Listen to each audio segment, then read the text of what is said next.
বন্ধুরা, এই ভিডিওতে আমরা অনেকেরই একটা কনফিউশনের জায়গা ক্লিয়ার করার চেষ্টা করব। আচ্ছা, আপনি কি জানেন এমবিবিএস করা ডক্টর এবং পিএইচডি করা ডক্টর এই দুজনের মধ্যে পার্থক্যটা কি? অর্থাৎ আমরা দেখি যিনি এমবিবিএস করেছেন তিনিও তার নামের পূর্বে ডক্টর লিখছেন, এট দ্য সেম টাইম যিনি পিএইচডি করেছেন তিনিও তার নামের পূর্বে ডক্টর লিখছেন এবং উভয়ই ডক্টরের সংক্ষিপ্ত রূপ হিসেবে ডিআর এই সংক্ষিপ্ত রূপটা ব্যবহার করছেন এবং পরবর্তীতে তার নামটা লিখছেন। তো আমরা যারা সাধারণ মানুষ আছি আমরা তো প্রায়ই কনফিউজড হয়ে যাই, আসলে এই ডক্টর আসলে কাকে বোঝাচ্ছে, এমবিবিএস করা ব্যক্তিকে বোঝাচ্ছে নাকি পিএইচডি করা ব্যক্তিকে বোঝাচ্ছে। আমরা যারা সাধারণ মানুষ আমরা কিভাবে বুঝতে পারবো কে পিএইচডি করা ডক্টর আর কে এমবিবিএস করা ডক্টর? এই ভিডিওতে আমরা জানার চেষ্টা করব এই ডক্টর লেখার পেছনের ব্যাখ্যাটা কি, কেনই বা যিনি পিএইচডি করেছেন তিনিও ডক্টর লিখছেন, পাশাপাশি যিনি এমবিবিএস করেছেন তিনিও ডক্টর লিখছেন। এই ব্যাখ্যাটা আমরা একটু বোঝার চেষ্টা করব। চলুন শুরু করা যাক।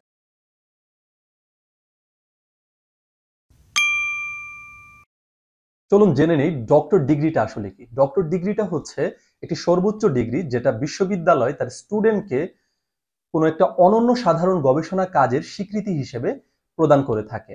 এই ডক্টর শব্দটির উৎপত্তি ল্যাটিন শব্দ ডসেরি থেকে।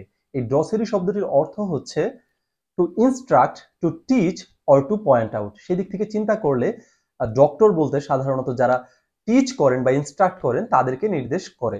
কিন্তু আমরা যখন ডক্টর শব্দটা শুনি তখন আমাদের মাথায় হাসপাতালের ডাক্তারদের চিন্তা চলে আসে বা হাসপাতালের চিকিৎসক যারা তাদের চিন্তা চলে আসে। আমরা যদি একটু ব্যাকগ্রাউন্ড দেখি তাহলে দেখতে পাই প্রথম দিকে মন্দিরের বা চার্চের যারা শিক্ষক বা বক্তা ছিলেন তাদেরকে ডক্টর বলা হতো। পরবর্তীতে যারা চিকিৎসা বা মেডিসিন নিয়ে গবেষণা করেন তাদেরকে ডক্টর বলার প্রবণতাটা লক্ষ্য করা যায়।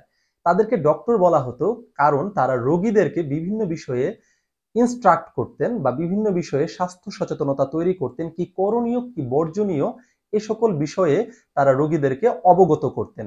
যার ফলে ডাক্তারদেরকে বা চিকিৎসক যারা আছেন তাদেরকে ডক্টর বলার প্রচলনটা চালু হয়ে যায়। ডাক্তাররা বিভিন্ন সময় ধরে, অর্থাৎ চিকিৎসক যারা ছিলেন তারা বিভিন্ন সময় ধরে রোগীদেরকে বিভিন্ন বিষয় ইনস্ট্রাক্ট করতেন, পাশাপাশি এই সকল বিষয়ে তারা গবেষণা করতেন, গবেষণার মাধ্যমে নতুন জ্ঞানও তারা তৈরি করতেন। ফলে যারা চিকিৎসক রয়েছেন তারাও যেহেতু ইনস্ট্রাক্ট করছেন বা টিচ করছেন, এই জন্য তাদেরকে ডক্টর বলার যে প্রবণতাটা প্রথম দিকে শুরু হয় সেটা এখন পর্যন্ত চলমান রয়েছে।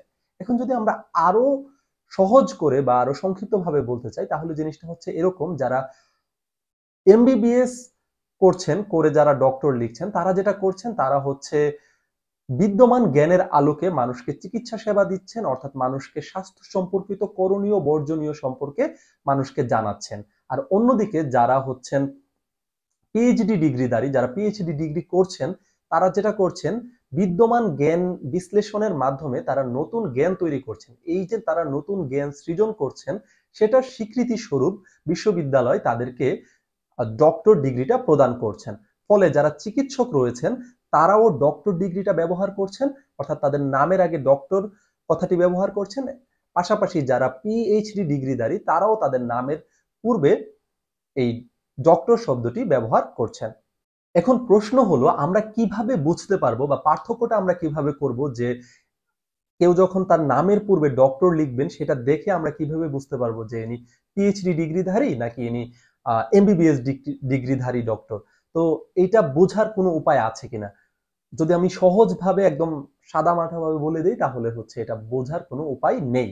কারণ হচ্ছে আপনি শুধু সংক্ষিপ্ত রূপ ডিআর ধরেন, কারোর নাম মেহজাবিন, তিনি ডক্টরেট ডিগ্রিধারী, তার নামের পূর্বে ডি আর কথাটি লেখা, সেটা দিয়ে আপনি আসলে আইডেন্টিফাই করতে পারবেন না তিনি পিএইচডি ডিগ্রিধারী সেই হিসাবে ডক্টর কথাটা ব্যবহার করছেন নাকি ইনি এমবিবিএস ডিগ্রিধারী সেই হিসেবে ডক্টর কথাটি ব্যবহার করছেন। তো এটা বোঝার জন্য আপনাকে যেটা করতে হবে তার প্রোফাইল দেখতে হবে, অর্থাৎ তার সিভি দেখতে হবে। সিভিতে আপনি দেখতে পারবেন তিনি আসলে এমবিবিএস করা নাকি তিনি পিএইচডি করা। এটা আলাদাভাবে শুধু ডক্টর কথাটি দেখে বোঝার কোনো উপায় নেই।